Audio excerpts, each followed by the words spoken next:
Now, recently, Jada Pinkett Smith, she celebrated her 50th birthday. And previously, her husband, Will Smith, he celebrated his 50th birthday.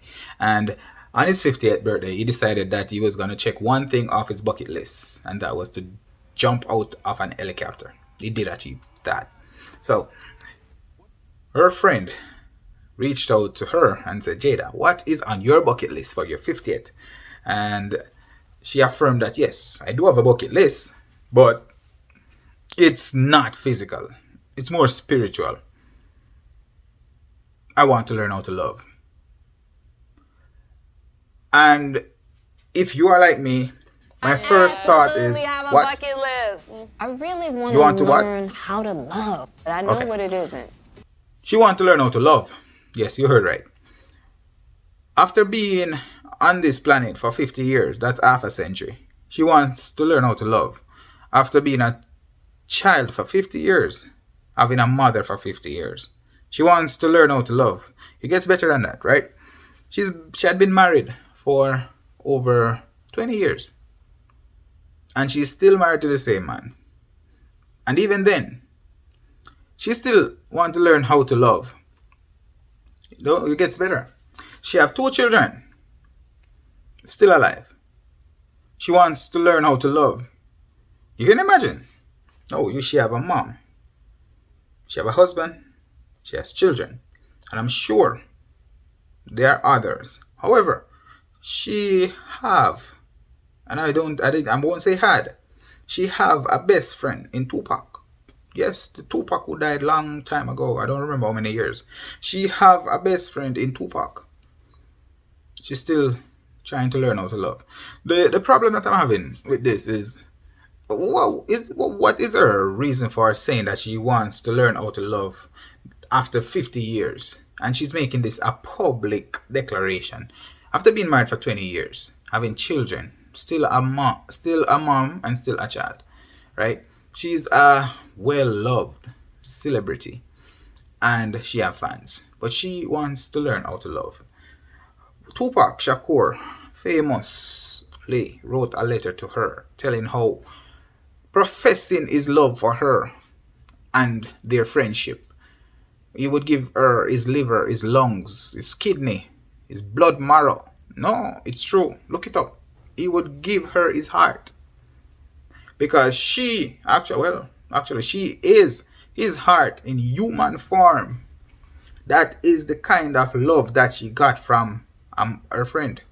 The one is dead. But in some ways, she actually valued the friend much more than she valued her, or she valued, because I would say valued, because she valued the dead friend more than she valued her family, which is alive.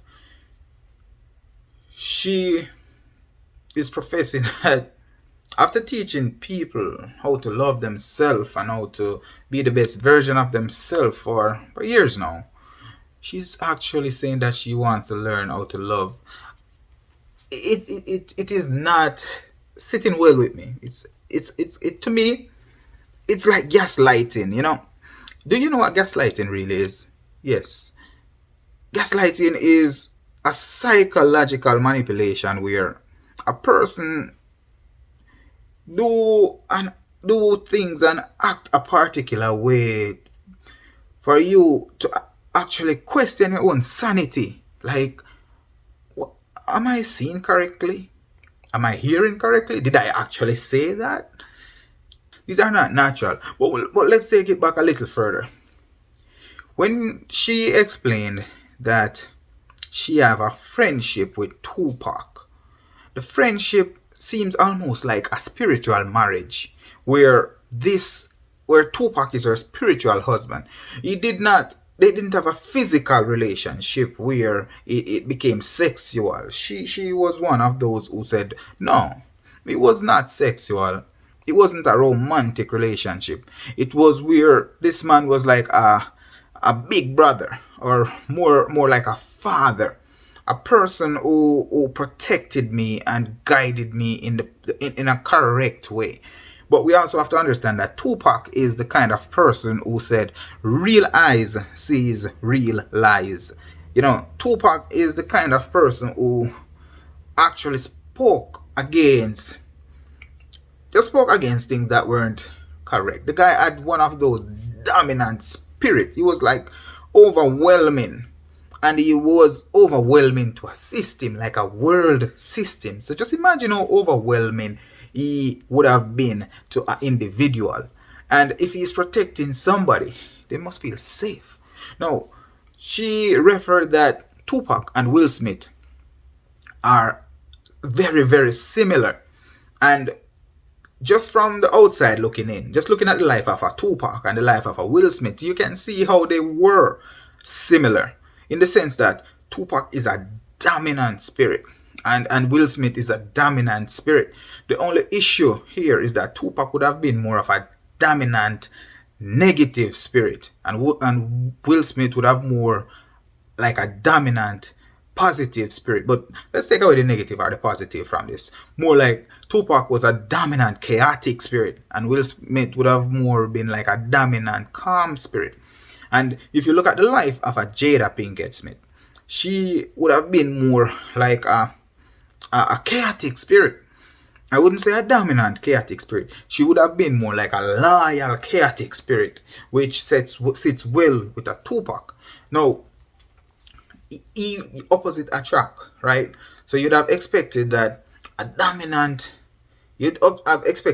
chaotic spirit would have tried to find some form of peace and calm in a calm spirit, but she's already been introduced to a dominant spirit. So Will Smith would have been the perfect type of guy for a Jada.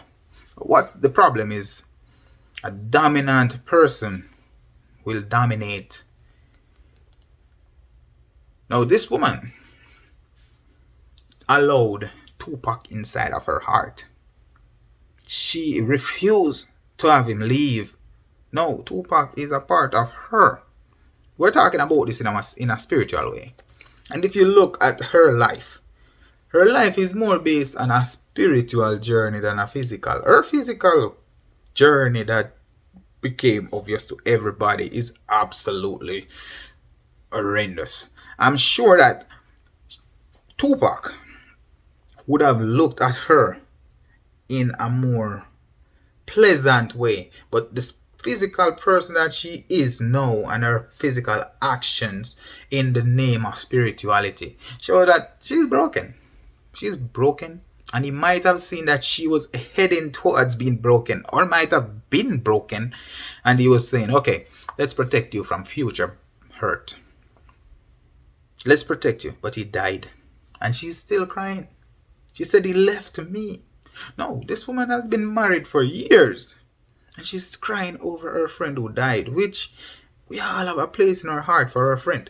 But that doesn't mean that we're going to like hold somebody else hostage in a relationship while still using their ghosts to break their spirit. Because if you look at some of the things that this woman do and say, she is on this journey of breaking spirits. You know, and a lot of people,